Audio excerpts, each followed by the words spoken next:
भक्तों श्रद्धालुओं के दर्शन देकर सबकी मनोकामनाएं पूरी करेंगी। 28 अगस्त को ससुराल के लिए विदा हो जाएंगी, लेकिन इस बार माता के दर्शन न हो पाने से माता के भक्त निराश हैं।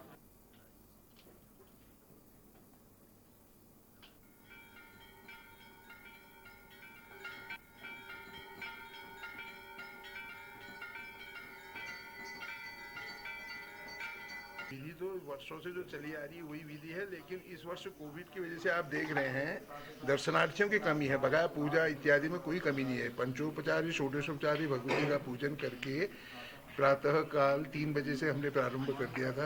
अभी 5:15 बजे महानिराजन हुआ। तत्पश्चात जनता के लिए दर्शन के लिए खोला गया है दरबार, लेकिन जनता लाइव टेलीकास्ट के माध्यम से यूट्यूब और फेसबुक में अपने घरों में ही देख रही है, माँ के दर्शन कर रही है, माँ का आशीर्वाद प्राप्त कर रही है। ऐसा है, माँ की श्रद्धा तो बचपन से ही है, यहीं पैदा हुए हम, तो नैना माई सब कुछ करती है, इसी की वजह से सब कुछ है। नैनीताल में नैना माँ के ही आशीर्वाद से कोई भूखा नहीं मरता, कोई कपड़े के बगैर नहीं मरता है।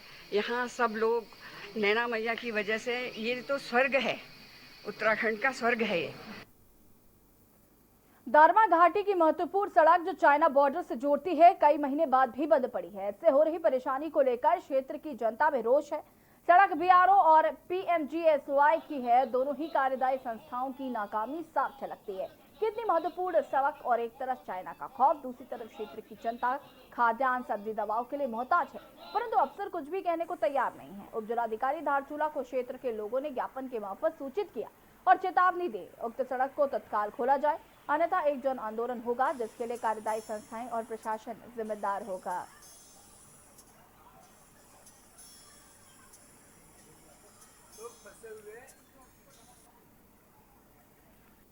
तहसील धारचूला और तहसील बंगापानी में इस साल जो है अत्यधिक अतिवृष्टि होने के कारण जो है जगह जगह रास्ते ब्लॉक हो गए, लोगों के घरों भी टूट रहे हैं, जान माल की भी नुकसान हो रही है।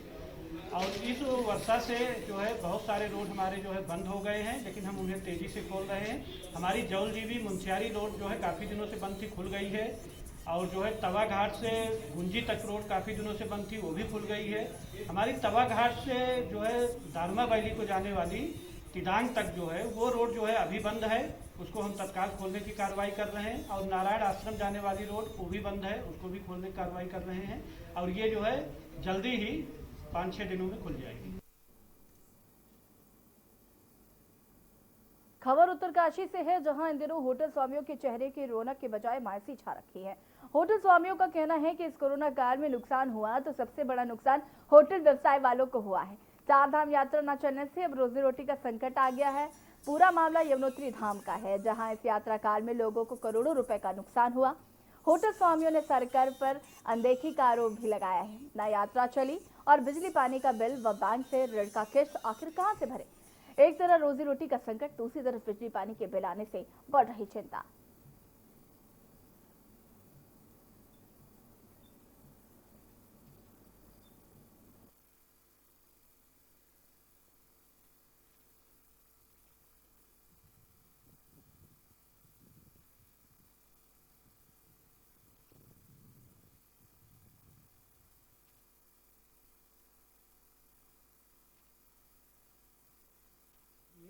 मैं यशवंत रावत यमुनोत्री धाम यमुना घाटी से बोल रहा हूँ। जैसा कि सारा उत्तराखंड जो है पर्यटन व्यवसाय पर जुड़ा हुआ है, पर्यटन व्यवसाय पर सब लोगों की जीविका जो है निर्भर है। और इस कोरोना काल में कोविड-19 के इस दौर में जो है, वैसे तो पूरे देश में महामारी फैल रखी है और हर क्षेत्र में हर आदमी का नुकसान हुआ है, लेकिन इस यमुना घाटी में हम सब लोग जो है यात्रा सीजन पर ही निर्भर थे। और हमारा होटल जो है 6 महीने यात्रा सीजन के लिए हम लोगों ने पूरा इन्वेस्टमेंट किया हुआ था। और इस समय जो है कुछ भी इतना भारी नुकसान हुआ है हम लोगों का, और सरकार की तरफ से हम लोगों को अभी तक कोई मदद नहीं मिल पाई है। त्रिवेंद्र मंत्रिमंडल का 3.5 साल बाद भी विस्तार न होने से अब बीजेपी विधायक भी खुद खाली पड़े 3 पदों को भरे जाने की मांग कर रहे हैं। बीजेपी विधायक राजेश शुक्ला का कहना है कि मैंने चुनाव में पूर्व मुख्यमंत्री हरीश रावत को चुनाव में हराया, ऐसे में मैं भी चाहता हूं कि मुझे भी जिम्मेदारी मिले, लेकिन इसका निर्णय पार्टी हाईकमान को लेना है। इस दौरान राजेश शुक्ला ने कहा कि किसी को भी मंत्री बनाया जाए, लेकिन पदों को खाली न रखा जाए। यदि मौजूदा समय में भी खाली पड़े तीनों पदों को भरा जाए तो भी काफी समय है।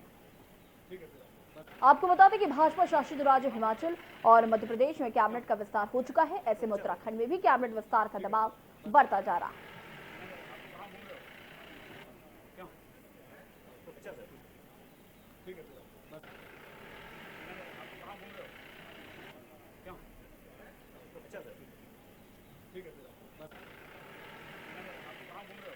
ये विषय तो माननीय मुख्यमंत्री जी का और हाईकमान का है। मैं मुझ समय हर विधायक चाहता है मंत्री बनूं, कौन नहीं चाहेगा। मैं तो मुख्यमंत्री को हरा गया, मैं भी चाहता हूँगा।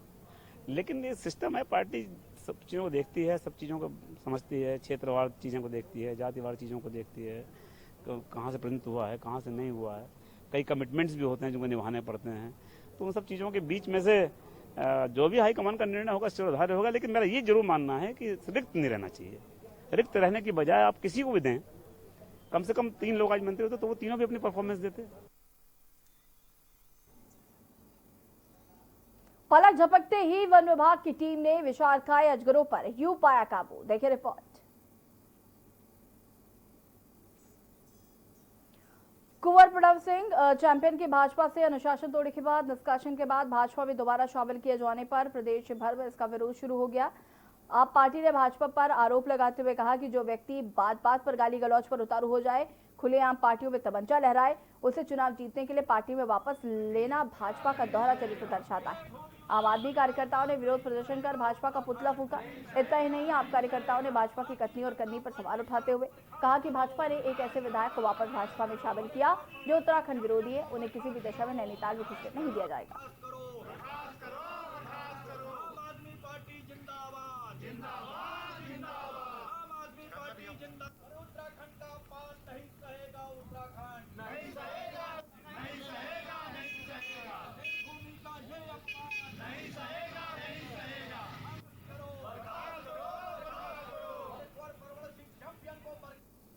आज जो उत्तराखंड में हमारी नारियों का जो अपमान हो रहा है वो सर्वविदित है और आम आदमी पार्टी इसका विरोध पूरे उत्तराखंड प्रदेश में कर रही है।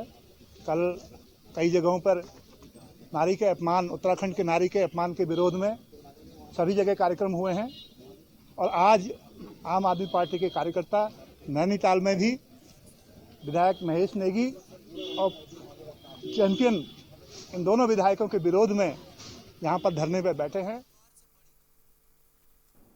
और इसी बीच आपको हरिद्वार से बड़ी खबर बता दें, महाकुंभ को लेकर मंथन। बड़ी खबर हरिद्वार से आपको बता रहे हैं, महामंत्री हरिगिरी समेत 13 अखाड़ों के प्रतिनिधि शामिल। जूना अखाड़े में आयोजित हो रही है ये बैठक। बता दें कि अगले साल होने वाले महाकुंभ को लेकर हो रही है चर्चा। हरिद्वार से आपको बड़ी खबर बता रहे हैं, महाकुंभ को लेकर मंथन शुरू हो गया है। अखाड़ा परिषद की बैठक शुरू हो गई है। नरेंद्र गिरी की अध्यक्षता में यह बैठक हो रही है। महामंत्री हरिगिरी समेत 13 अखाड़ों के प्रतिनिधि शामिल हैं इस बैठक में। बता दें कि अगले साल महाकुंभ का आयोजन होना है, उसको लेकर ये चर्चा की जा रही है, ये बैठक की जा रही है। बता दें कि जूना अखाड़े में आयोजित हो रही है ये बैठक। अगले साल होने वाले महाकुंभ को लेकर हो रही है चर्चा। बड़ी खबर हरिद्वार से, महाकुंभ को लेकर मंथन शुरू हो गया है। बता दें कि अगले साल महाकुंभ का आयोजन होगा। अखाड़ा परिषद की बैठक शुरू हो चुकी है। नरेंद्र गिरी की अध्यक्षता में यह बैठक शुरू हो रही है। महामंत्री हरिगिरी समेत 13 अखाड़ों के प्रतिनिधि शामिल हैं यहां पर।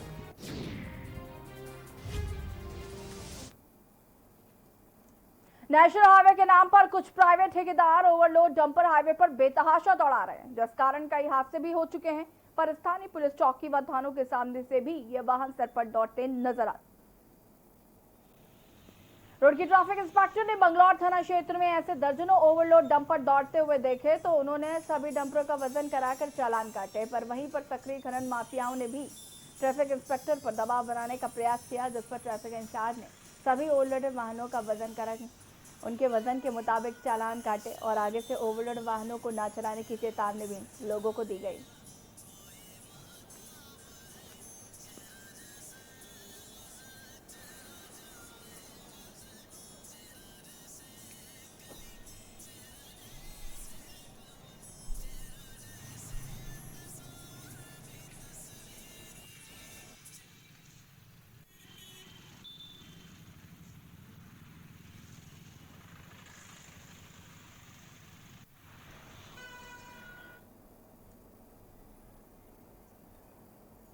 उधम सिंह नगर के सरकारी अस्पताल में एक विवाहिता की इलाज के दौरान तबीयत बिगड़ गई। आनंद फानू ने विवाहिता को अस्पताल से रेफर कर दिया गया। बाद में विवाहिता को नगर के एक निजी अस्पताल ले जाया गया, जहां चिकित्सक ने उसे मृत घोषित कर दिया। इससे गुस्साए मृतका के परिजनों ने प्राथमिक स्वास्थ्य केंद्र पर चिकित्सकों पर लापरवाही का आरोप लगाते हुए शाम को पुलिस को तहरीर सौंपी, जिसके बाद पुलिस ने देर शाम को पंचनामा भरकर शव को पोस्टमार्टम के लिए भेज दिया।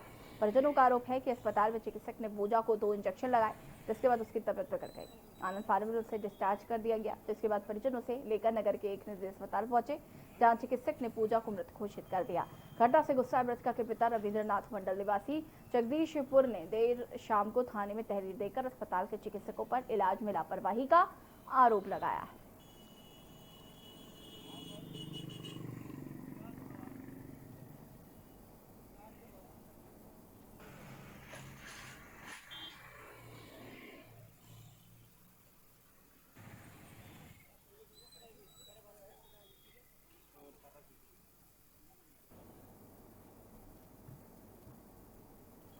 सरोवर नगरी नैनीताल में 26 अगस्त से होने वाले नंदा देवी महोत्सव की तैयारी को लेकर पुलिस प्रशासन ने कमर कस ली है।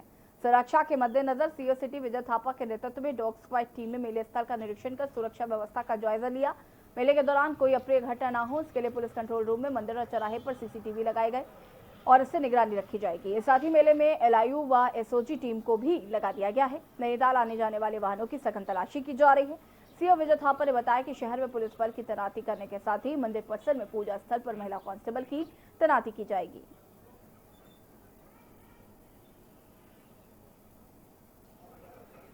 देखिए, आपको भी मालूम है कि कल से जो है नंदा देवी मेले का जो है प्रतीकात्मक रूप से यहाँ पे पूजा अर्चना शुरू होगी। तो फोर्स इसके लिए जो है फोर्स तैयार है और फोर्स को लगा दिया गया है। आप देख रहे हैं पीछे मेरे डॉग आगे की तरफ डॉग स्क्वाड भी आ गया और समय समय मंदिर परिसर की चेकिंग भी करता रहेगा।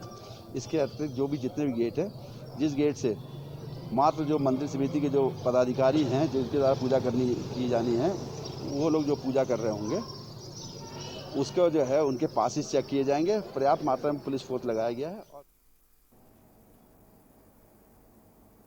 नैनीताल में पर्यावरण का विशेष ध्यान रखते हुए प्रतिष्ठित मां नंदा और सुनंदा देवी की मूर्तियों को इको फ्रेंडली बनाया जा रहा है। मूर्ति में केले के पेड़, बांस, प्राकृतिक रंग, रुई और कपड़े समेत अन्य पर्यावरण प्रिय वस्तुओं का इस्तेमाल किया जा रहा है।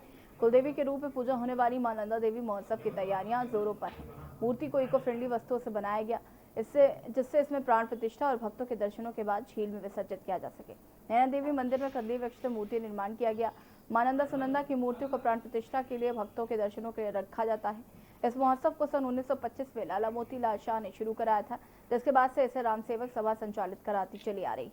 नैना देवी परिसर में होने वाला ये महोत्सव इस वर्ष अपने 118वें वर्ष में प्रवेश कर रहा है। इसमें देश विदेश से लाखों की संख्या में श्रद्धालु मां के दर्शन करने पहुंचते थे, लेकिन इस बार कोविड-19 के चलते श्रद्धालु सोशल मीडिया के माध्यम से ही दर्शन कर पाएंगे। 3 दिनों तक चलने वाले धार्मिक अनुष्ठान का समापन 28 अगस्त को होगा।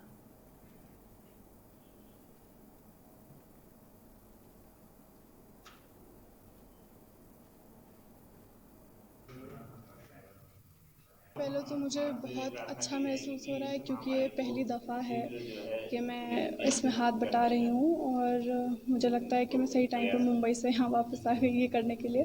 और किस तरह से किया जा रहा है वो तो ये जो हम पेंट्स यूज़ कर रहे हैं वो नॉन टॉक्सिक है, जिससे कि हम जब पानी में विसर्जित करते हैं देवी माँ को उस टाइम पे पानी पोल्यूट ना हो। तो ये सब देख के और करके काफ़ी अच्छा लग रहा है। पलक झपकते ही वन विभाग की टीम ने विशालकाय अजगरों पर यूं पाया काबू। देखें रिपोर्ट।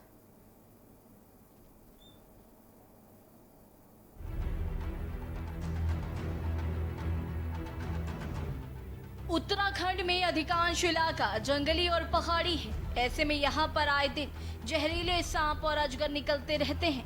कभी कभी तो ये सांप लोगों के घरों में घुस जाते हैं। ऐसे में इसे रेस्क्यू करने के लिए वन विभाग की टीम को बुलाना पड़ता है। इसी बीच हल्द्वानी से एक बड़ी खबर सामने आई, जहां वन विभाग की टीम ने 2 अजगर को बचाया। आपको बता दें, ये दोनों अजगर हल्द्वानी के गौलापार क्षेत्र में मिले। अजगर को देखने के लिए मौके पर लोगों की भीड़ जुट गई। इसके बाद किसी ने वन विभाग की टीम को सूचना दे दी। मौके पर पहुंची वन विभाग की टीम ने पलक झपकते ही दोनों अजगर को रेस्क्यू कर लिया। अजगर को देखने के लिए मौके पर लोगों की भीड़ जुट गई। इसके बाद किसी ने वन विभाग की टीम को सूचना दे दी। देखो वहाँ देख दम देखो इसकी दम। ये तो बहुत लंबा है। अरे अरे अरे अरे अरे बाप रे बाप बड़ा। ऊंचा मार देना हो। पाँव में तो मारो देख नहीं रहो। वो निको।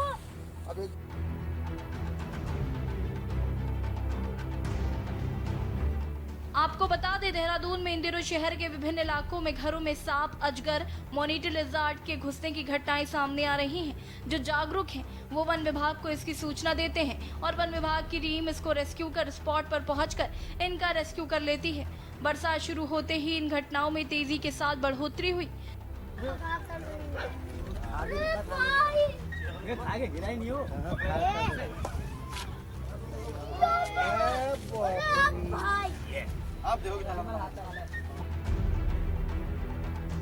बरसात के मौसम में जमीन में बनाए गए बिल कीड़े मकोड़ों के घर को नष्ट हो जाते हैं। रात को लाइट में यही कीड़े खींचे चले आते हैं और इनके पीछे पीछे सांप भी घरों में घुस जाते हैं। स्पेशल डेस्क के न्यूज इंडिया।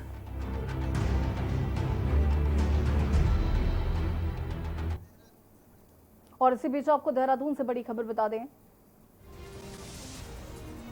प्राचीन टपकेश्वर मंदिर में कोरोना की दस्तक। प्राचीन टपकेश्वर मंदिर के पुजारी कोरोना पॉजिटिव पाए गए हैं। प्राचीन टपकेश्वर मंदिर किया गया बंद। बता दें कि पुजारी को एक कमरे में क्वारंटाइन किया गया है। बड़ी खबर देहरादून से आपको बता रहे हैं, जहां पर प्राचीन टपकेश्वर मंदिर में कोरोना ने दस्तक दे दी है। बता दें कि अगले आदेश तक मंदिर को बंद कर दिया गया है। पुजारी कोरोना पॉजिटिव पाए गए हैं और भक्तों के प्रवेश पर रोक लगा दी गई है। बता दें कि पुजारी को होम क्वारंटाइन किया गया। प्राचीन टपकेश्वर मंदिर में कोरोना की दस्तक। अगले आदेश तक मंदिर को किया गया है बंद। श्रद्धालुओं के आने पर लगाई गई है रोक। बता दें आपको कि टपकेश्वर मंदिर के जो पुजारी हैं उनकी रिपोर्ट पॉजिटिव आई है और उन्हें एक कमरे में क्वारंटाइन किया गया।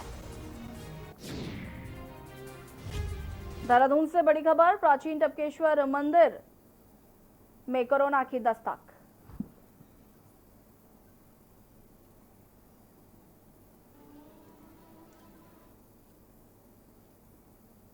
उत्तराखंड के बुलेटिन में फिलहाल इतना ही। देखते रहिए के न्यूज इंडिया। नमस्कार।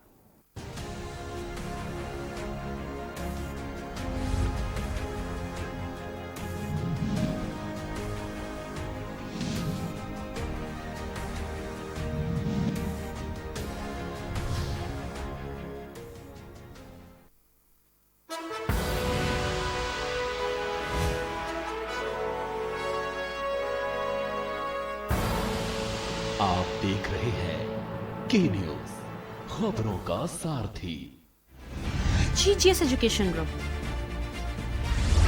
launches 20% discount on academic fee of courses MBA, BBA, BCA, BFSI and GM, D Pharma, B Pharma. Offers best infrastructure, best transport facility, best academic service and best placement service. Register today to avail 20% discount. Call 9971